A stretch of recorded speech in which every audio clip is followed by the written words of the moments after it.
Well, hello, Georgina. How are you? Hi, Thomas. I'm fine, thanks. Thank you for having me. Hey, thanks for taking time out of your busy schedule and Kickstarter campaign to talk to us about this one. Oh, same. It's a pleasure. So, for those that don't know, Encyclopedia is a dice-based worker placement game. It's live on Kickstarter right now. It ends on the 14th, right? Yes, it does. Yeah, April 14th. Designed by Olivier Melison and Erica Dubus, the authors of That's it. Yeah, Domination and yeah, yeah. yeah, Hey, French pronunciations are hard. Well done. right. They designed Dominations, Road to Civilization, and Museum, also games by Holy Grail Games. Plays Yep. 1 to 4 players in about an hour to two, probably 2 hours if you're playing with four. Um, so tell us a little bit about the game. So, like you said, Encyclopedia is a dice-based worker placement game. So the idea is we're in the 1700s. You're playing as naturalists who are working for the Comte de Buffon, who was basically Darwin's predecessor. So the aim of the game is you're going to be helping him to create his Encyclopedia of Natural History. So you're going to be choosing animals to study and then heading out on expeditions to sort of observe them in their natural habitats, studying their different characteristics, and then publishing what you find, which is kind of the ultimate goal of the game, publishing all of the research that you do to contribute to the encyclopedia. Very thematic. Yeah. Sounds cool. So it's a dice placement game. I'll just ask, what do you think sets this one apart from other dice worker placement games? Ooh, I always like questions like this. So in terms of its dice placement, it's quite classic. We're not in anything too out there. I think one of the things that makes it a little bit different and interesting is that at the start of each round, you're going to have 4 dice to play with. So you draw 4 dice from the dice bag, you roll them, and then you're going to place them onto your player board to be able to use them to do actions throughout the round. However, obviously, this being a slightly high level complexity game, we're not fans of the whole sort of complete randomness of the dice. So if you don't like the dice that you have, you can go and take a die from another player and use one of their dice instead of your own.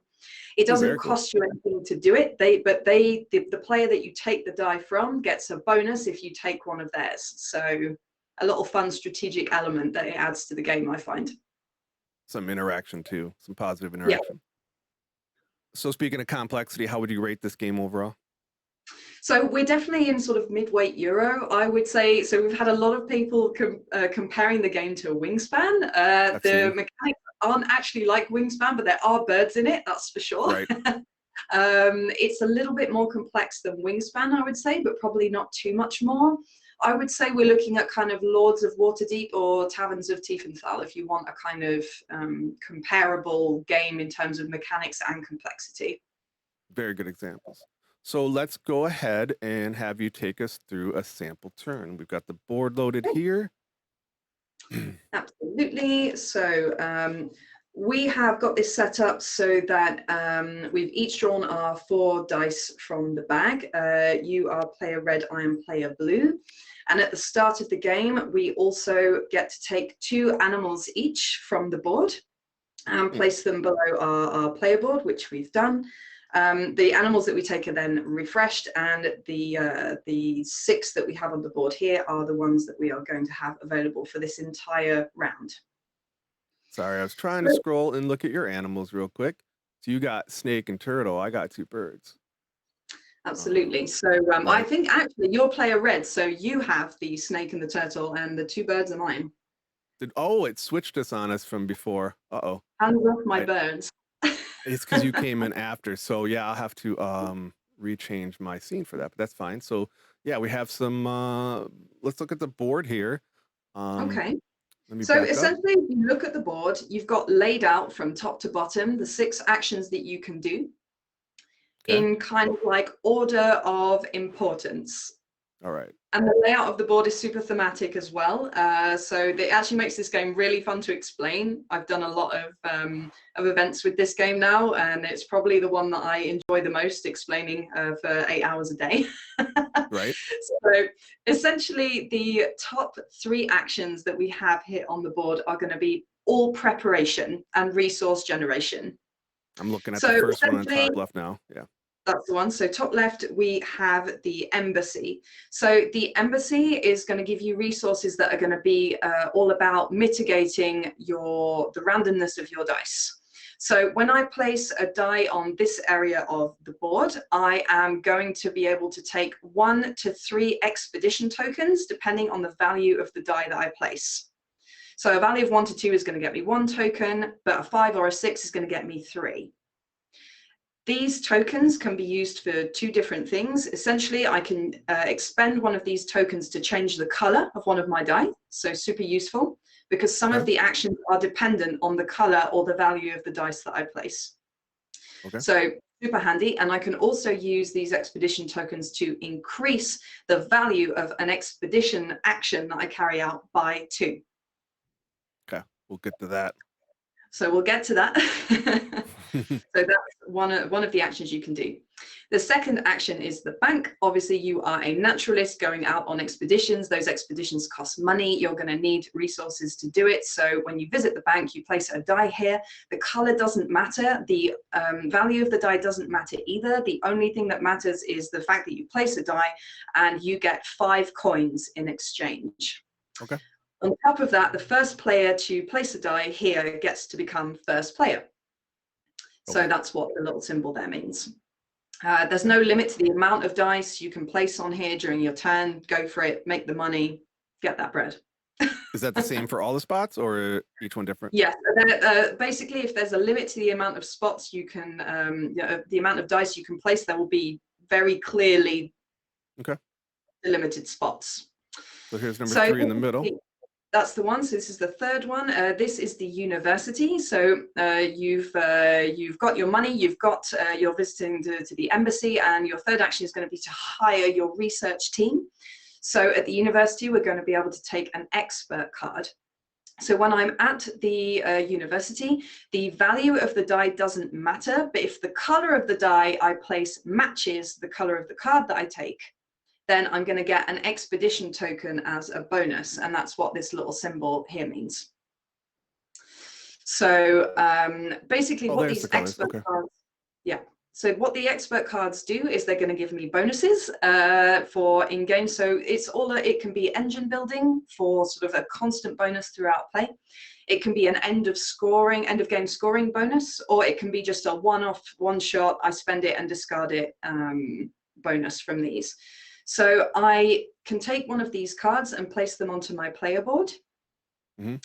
I have 4 slots available on my player board, and there's actually no limit to the amount of expert cards that I can have, but I can only have 4 active at once. So that means face up, I can see the power. If I want to take a new expert card and benefit from its power, I'm going to have to discard one of my existing expert cards, meaning flip it over so it's face down, and I can place a new card on over the top. However, once the card is discarded, that's it. Its power is lost forever. Right. So that's the first 3 actions. So like I said, it's preparation. You've got your research team, you've got your money, you've got your embassy tokens, and now comes the interesting bit. The next action is the academy, and that's where we're going to be able to start picking animals to study. So this is the academy area. Here, both the color of the die and the value are going to be important. So basically, as you can see, the tops of the animal cards have bands of color on them.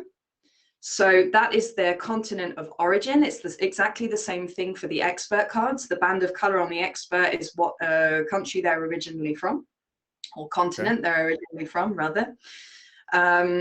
With the animals, it's going to be the same thing, but the dice you place has to be the color of the animal that you want to take. So if I want to take that parrot that you've currently got your cursor over, then it would have to be a green die. Same thing for that turtle. So obviously I can expend an expedition token to be able to take that animal anyway. Because when I spend an expedition token, it changes the color of my die, basically making it any color I want. Right. So I place my die. The luck. Exactly. Yeah. So that's always the aim here. And then the value of my die is going to get me a certain number of reputation points. So that's the little space you can see here at the bottom of the academy area. So if I'm placing a 1 or a 2, I'm going to get 1 reputation point. If I place a 5 or a 6, I'm going to get 3. Are those victory points basically, or is that different? No, they're not. They're much Okay. cooler than victory points. So on your player board, you have a reputation tracker. And basically what that is just going to be a constant cycle of joy throughout the game. Every time you pick up a reputation point, you're going to move your reputation token along the track. And every time you pass over or land on a bonus, you're going to get that bonus for free. So the first one, we have an expedition token, then you get a free expert, which is the little scroll. Then you get 3 coins. Then you get a free animal. And when you reach the end of the track, you get a red royal seal token, and you go back to the beginning. So the royal seal tokens are basically the best tokens in the game. They're going to get you many things. They're worth 4 points each if you can manage to keep them to the end of the game, but it's super tempting to spend them. Right. Because you can use them to increase the value of a die by 5 and change its color. Great stuff. Or you can use them to buy an additional action for yourself at the end of a round. So at the end of the round, everybody has the option of discarding one of these tokens if they have them. You discard your token, and then you get to take any die that was placed on the board during the round, re-roll it, and perform a new action. Oh, cool. So it essentially gives you a full action. Nice. So to give you a quick overview of the animal cards, as you can see, they have the really gorgeous illustrations on them by Joel Drance, which is great. The colored band at the top is where the animal is from, and then at the bottom of the cards you have 4 criteria. And these are what we call types in the game, and they are basically what the animal is. So is it a mammal? Is it a reptile? Is it a bird? You then have a type 2, which is its diet. So in the case of this snake, it's carnivore. You have where it lives. So this one is more in the trees, but you also have on the ground or in water. And then type 4 is its preferred climate, so hot, cold, or temperate. Strategically, what you're going to want to be doing when you're choosing animals, instead of just picking them based on how cute they are, which is what I tend to do, you're going to want to be choosing animals that have similar criteria. So maybe they have 1 or 2 criteria in common. Maybe they're just from the same country. That can also be good. But yeah, ideally, you're going to want to do that. So when you take a card, it goes below your player board. And then it's just going to sit there until you do something with it. And that's what the next action is, expeditions. Okay. So we've got our research team, we've got our money, we've got our resources, we've chosen the animals we want to study. And now the next logical step is going to be to head out on an expedition to observe them in their natural habitats. So we've got the 5 different colors here on the board, which again, it's the same thing all the time. It's the continents that the animals are from. So to study an animal that is red, I'm going to have to go to the red spaces. For yellow, it's the yellow, and so on and so forth. I'm really lucky. On my player space, I actually have 2 purple birds, which means I could study them both at once. You cheated. You stacked the deck. I have to look good. I can't lose at these things. Right. So basically, when you do an expedition action, you're going to place your dice on the leftmost available space. So the first player to arrive is going to get reputation. They were the first to get there, so it looks good on their record. They get more reputation for that. The second player to arrive gets less reputation, but they do get +1 added to the value of their expedition. And I'll explain what that's about in a second, and then so on and so forth. So there's only 4 spots available on each expedition per round. Okay. So if one player is really going for it and making lots of visits to the same place, you're going to have to hurry if you want to get in there. So this beige area here is what we're going to, this is the expedition cost. So essentially, those criteria that I was telling you about on the cards earlier, when we do an expedition, we're going to study those types. So this Right. is how much it costs to study each type. So type 1 isn't very expensive. Figuring out if something's a bird or a mammal or a reptile isn't going to take you very long. If you want to see what they eat, so type 2, you're going to have to stay a bit longer. That's going to cost you 4. Type 3 is going to cost you 7, and type 4 is a cost of 10. And these accumulate. So if I want to study, for example, on just one card, type 2 and type 4, that's going to cost me 14 expedition points. Okay. Your expedition value, these expedition points that you're going to have to spend, are made up of the value of your die plus all the resources you're prepared to spend on your expedition. So all the coins, all the expedition tokens, royal seals, if you have them, you can go for it. It gets really expensive really quickly. So yeah, you're going to have to really prepare for big expeditions where you want to study lots of things. Do the So tokens and stuff have different value, like money, or is it all 1 point? So money is 1 for 1. Okay. Expedition tokens can only be spent during an expedition, but they gain you +2. Is that off your track? No, that's reputation. Okay. Oh, sorry. The expedition tokens are the little round tokens that you get from the embassy. Okay. And then royal seals are +5. Okay, so that makes sense. They're harder to get, but they're worth a lot more. Right. Okay. So when I study an animal, so let's say, for example, on my purple birds here, if I wanted to study, I paid the cost of 14 to study, so a type 2 and a type 4. So I placed my research cubes. I did that really badly because I'm bad at Tabletopia. It's okay. But I placed the research cubes on the spaces on the card to show that I've studied those types. Right. And then I'm also going to get the victory points that are underneath. So you can see on the cards, for example, studying a type 3 is going to get me 3 victory points. And when I place my my cube on type 4, I get 6. So this is going to be one of the main ways I score victory points during the game. Ideally, I should keep going. So basically, if I study those 2 elements on my first bird, well, I should maybe study. So that would have been a completely bad idea, but I'll explain why in a minute. Let's say I do type 2 and type 3 on this bird, and then I don't have a lot of resources left, so I just do type 3 on my second bird. Okay. So that would be the end of my expedition action, and that brings us to the very final action on the board, and that's publishing. So when I do a publication, I'm essentially going to take all of that research I did observing animals in their habitats, and I'm going to publish it. So when I publish, I am going to transfer the cubes that I have on my animal cards to the board. Okay. When I do this, I'm going to need to pick like a reference animal. So your reference animal means it's the animal that's at the center of the article that you're going to publish. It's pretty much your centerpiece. So here I would be saying like the falcon and other birds of Asia. The card that I'm going to pick as my reference animal card is going to be this one, essentially because it's the card that has the most research cubes on it. Okay. And here's why.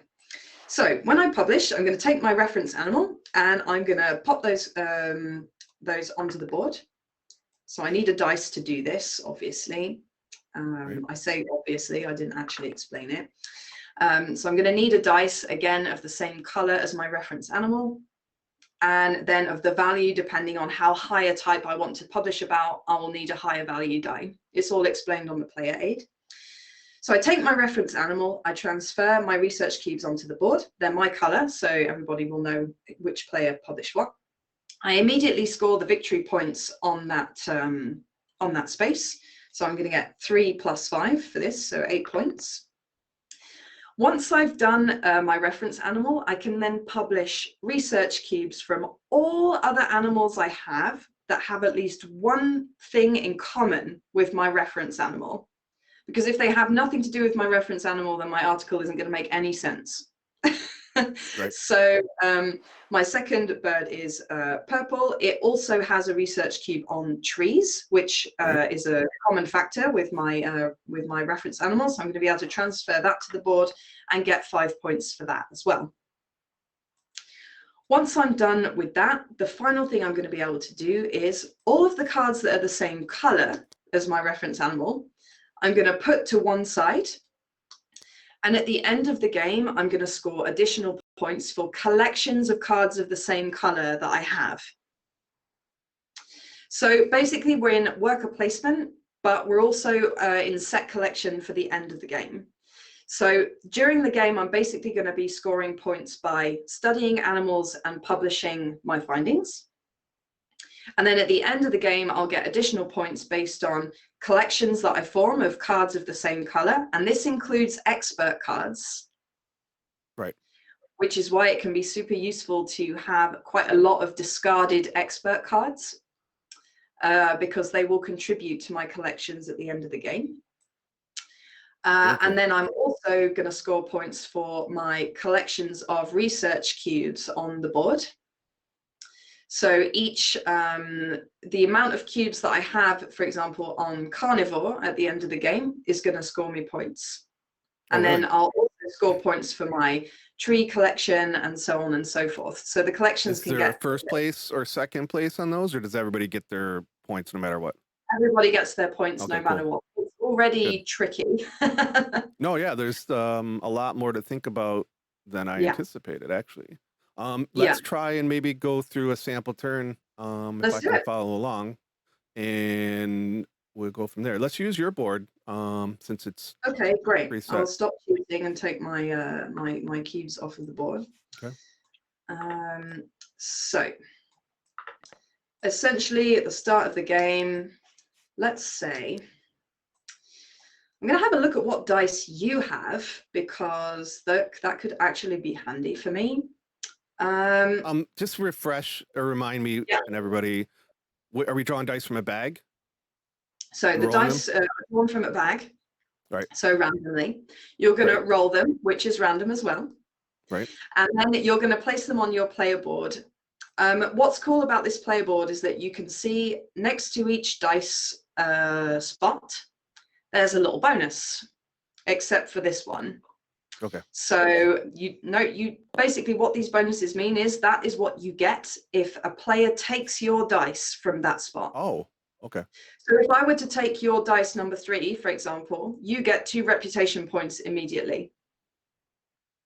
But I get to use your die. And essentially now you have 1 less die, which means you're going to have to take one from me or another So can player. I take your die on my turn instead of my dice in order? Holy Absolutely. cow. Yeah, you can use dice in any order you want. So when you're placing them and you see you're the only one with a purple, you put that on a spot that maybe gives you something you want, right? Absolutely. Yeah. So that adds a little interesting. Oh, I'm stealing. It does. Yeah, that's very cool. Element because you are going to have to look at what other players are doing, and depending on where you place your dice, you are going to get quite a big bonus if you can tempt them to come and take from you. Right. That's a nice form of interaction. Yeah, absolutely. Okay. So for my first turn, I'm going to probably just use a dice that isn't going to be a lot of use to me for anything else. So let's say I've got this yellow 1. My first action is probably going to be to go to the bank. So the first space up here. Oops. Yeah. That's great news for me because it means I get to remain first player. So nobody can take that from me. And I get to take 5 coins, which I add to my little reserve here. So the turns are really fast. Right. I do an action, I get the result, and then it's on to the next player.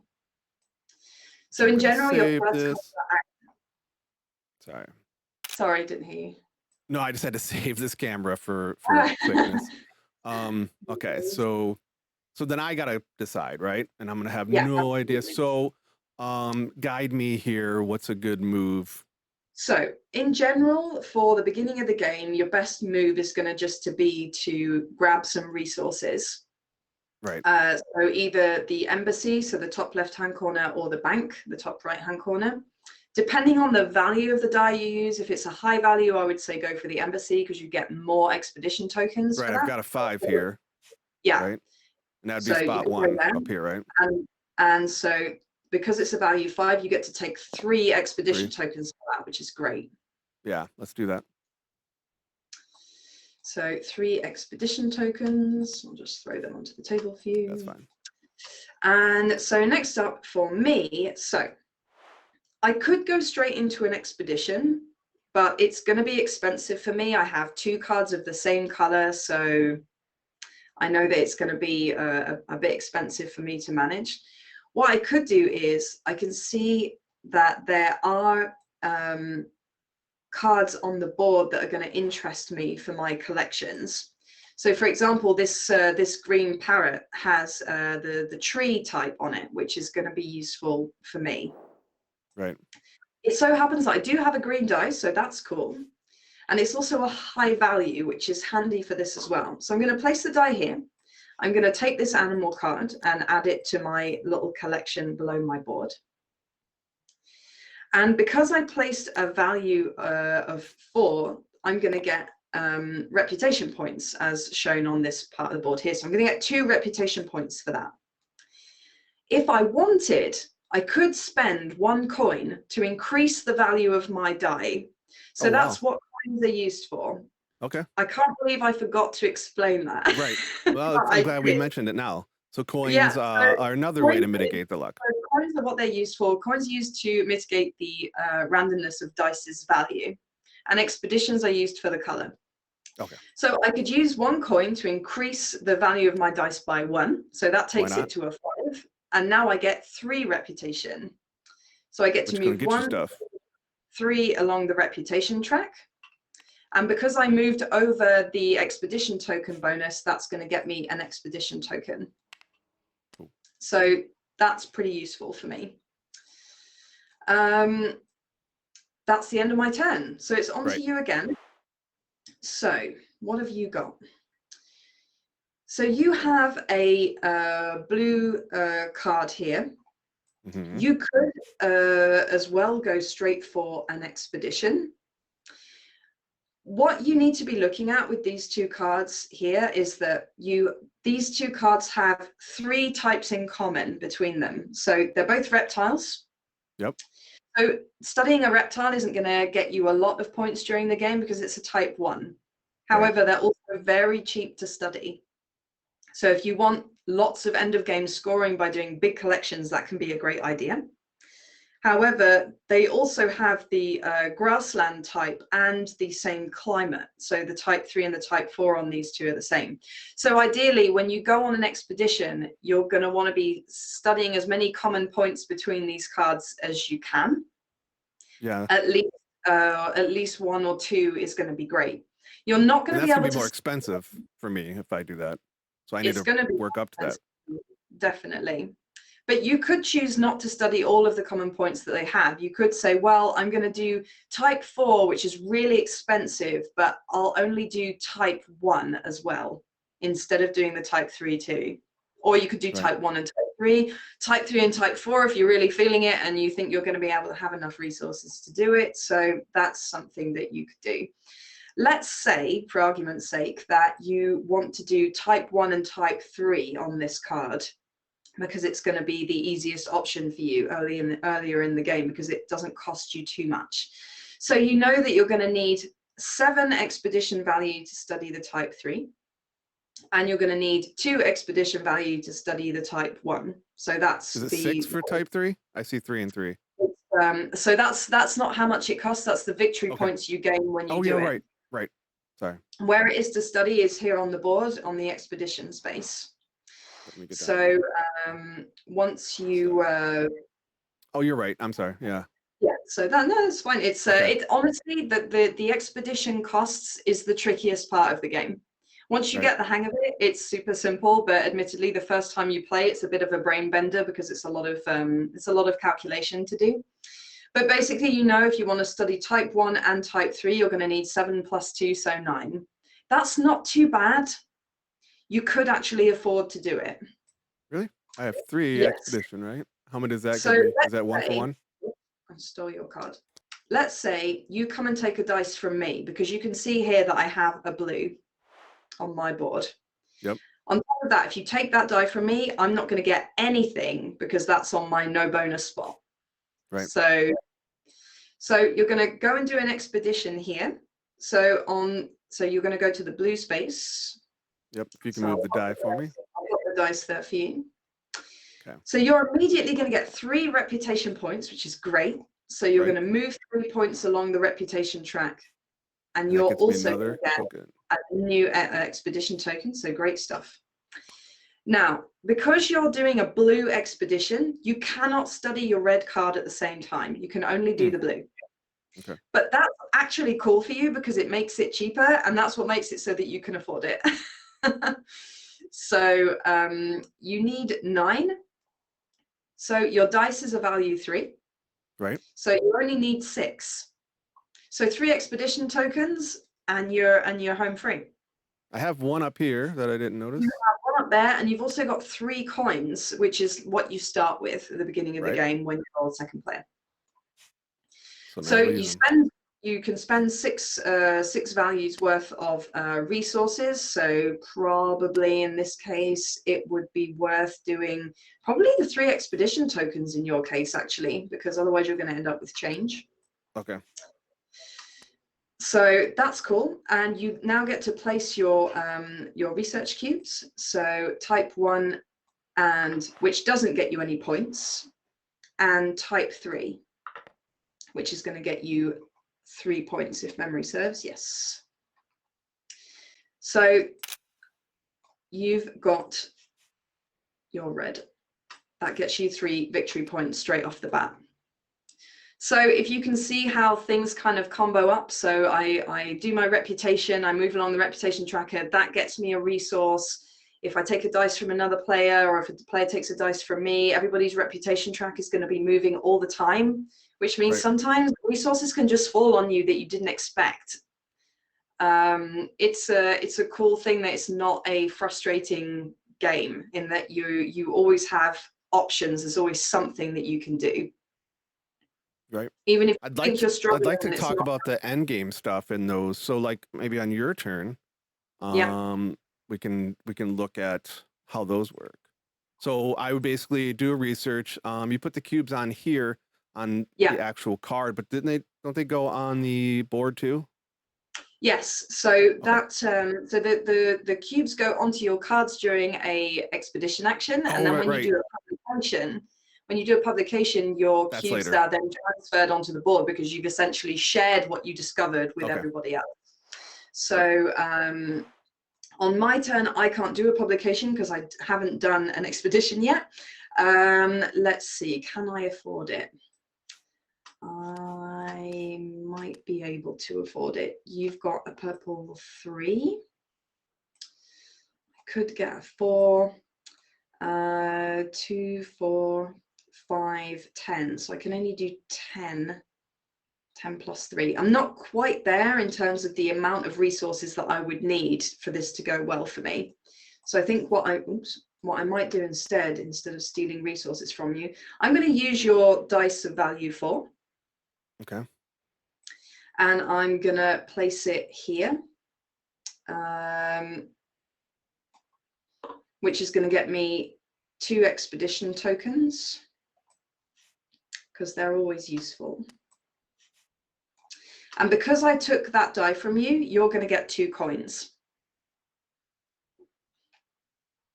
So maybe you wanted that die, maybe you needed it for something, so maybe you'll be a bit annoyed that I took it from you, but you get a bonus for it. So it's sort of like, sorry, not sorry. Right. So yeah, it's like, yeah, it's interesting. So you took the purple 3, right? I thought you took the purple 3. You didn't move it. I'll move it for you. I didn't. I took your yellow. Oh, yellow. 4. Okay. Yeah. So if I wanted to go for some of this stuff in the middle, walk me through these. I really love endgame scoring. Expert cards. Basically, you know what they're going to do based on the little black icon that's on the edge of the card here.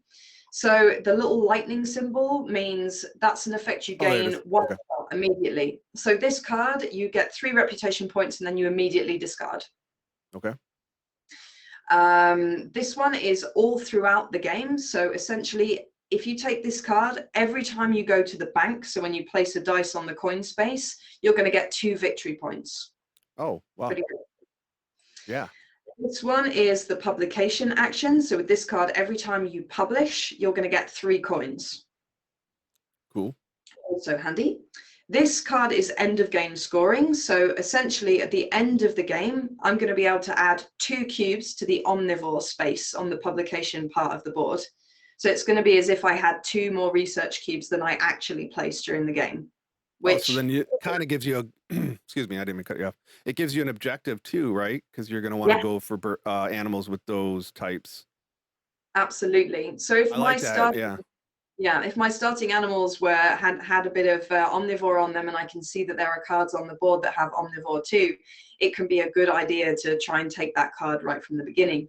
The interesting thing is I'm going to have to keep it until the end of the game, which means so you hope those cards come up. Yeah, so you want those cards to come up, and also if I want to benefit from its power, I can't discard it. Which means if another card that has a really cool engine building power like this one comes up, I may not have space for it on my player board. That's tough. Yeah, it eats up a slot. Can we talk about cycling the cards? Is there a way to change the markets? So essentially, you do not cycle the cards during the round. What happens is at the end of a round, all of the cards that weren't taken, all of the animals and all of the experts are removed from the board and refreshed.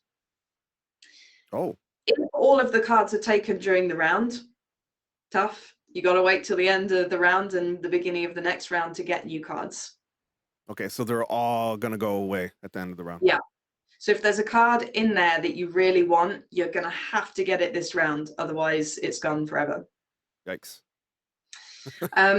Another little cool thing we have here is at the top of the board, we have this area. So this is the round counter. It just allows you to figure out what round you're on. Right. But each of these tokens are flipped over at the start of the corresponding round, and they have different bonuses on them.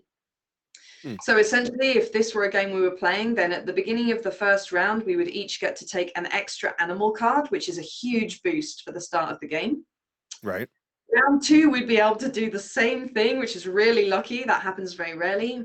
Round 3, we would get an expedition token for free, and so on and so forth. So these tokens are sometimes blank, but it means that at the start of the round, you know that you potentially have a really cool little additional bonus coming your way that will help you throughout the round. Including this one, for example, this is the dice. It means each player gets to draw an additional die from the bag, so we'll all have 5 actions to do instead of 4. Very cool. So like I said, it's a very giving game. It gives you a lot of things to do. It gives you a lot of options. It gives you a lot of bonuses. You've always got tons of stuff to work with. So that's one of the things that I like about it. Let's for the sake of time, I just want to refresh the end game scoring. We can just remind people. Maybe we can put a couple cards up. So we're getting set collection for the type of animals, right? Yes. We're going to get points for all the cards that you have of the same color. So for example, here, if I had this expert and these 2 cards at the end of the game, I'd be able to put them together. And that's a collection of 3. So you only even these count. Yep. They don't count if they're flipped over, right? So absolutely, yes. So that's why having experts that you've discarded is still good. They're kind of doubly useful. Right. So I'm going to get collections for all of the different collections that of different colors that I have. So that's the one in game end of game scoring. I'm also going to be able to score any expert cards I have that give me end of game scoring. So usually that's for collections or different resources that I have left over at the end of the game. And then I'm also going to score based on collections of research cubes, so colored cubes of my color that I have here on the board. So a collection is valid when it's 4 or more. Okay. So you're going to have to work hard to make sure you have enough cards and enough cubes on a space for the resources you spent to not be wasted. Right. Um, but yeah, that's pretty much it. You're also going to get points at the end of the game for all the royal seal tokens you have left over. The Right. red token, that's 4 points. You get 1 point for every 2 coins you have, and 1 point for every expedition token that you have left over. So very simple rules, but a lot of decisions and a lot There's of tons of stuff to do. positive There really interaction is. too. Yeah, it's really fun from that standpoint of being able to take dice from other players, watching what they do. We're not going to be messing with each other too much apart from that. I say that when we play with 4 players, competition for the animal cards on the board can get a bit fierce because, well, you only have what's available on the board. Right. But yeah, it's going to be strategically important. You're going to have to watch what other players are doing. You can absolutely counter draft if you see maybe a player who's getting animal collections that are just too big. You can purposefully, obviously, take animal cards from the board to kind of block them and maybe try and stop them from getting the cards that they need. Right. Or dice that they need Or dice that they to do need, the yeah, actions. absolutely. Right. Essentially, blocking another player is going to have to be a strategic decision that you really think about, because by blocking them, you're perhaps not optimizing your own actions. So you need Yeah, to decide it's tough. really worth doing. Right. Yeah. You can be mean, but it might end up hurting yourself later because Yeah. now you're stuck with stuff that doesn't really help you. Yeah. The But if you game let has a somebody really run away, awesome, yeah, exactly. The game has a really awesome solo mode, which I find really interesting to play with, because it's played with an AI that's very high powered, but has like very set actions. It has a behavior card that says, well, if it's using a dice of value 6, it will always do this action. So a lot of what you do is going to be spent trying to block the AI from doing their really, really powerful actions that they have. But there's that strategic decision that you have to make of, do I spend my action to block the AI and sacrifice optimizing my own stuff? Or, so right? And it's you can use that AI in multiplayer games too, right? you absolutely can, yeah, and it comes in like several different difficulty levels, and Okay. the hard mode is oh, I've never beaten it. That sounds interesting. I like to try that, especially with 2-player games where we don't want to Yeah. necessarily be mean to each other, to give us an option, somebody else to choose, or just to spice up the games. That's actually really cool. I like when people do that. So Oh yeah, for thank you sure. on my behalf. Well, Yeah, that's a well, good, it's my pleasure. We're not actually, we don't usually make solo modes for our games, but demand is so great now that, yeah, we've started just including them in all of the games we do. And it's great to see how happy players are about the solo modes being included. So yeah, we're really happy to be doing them.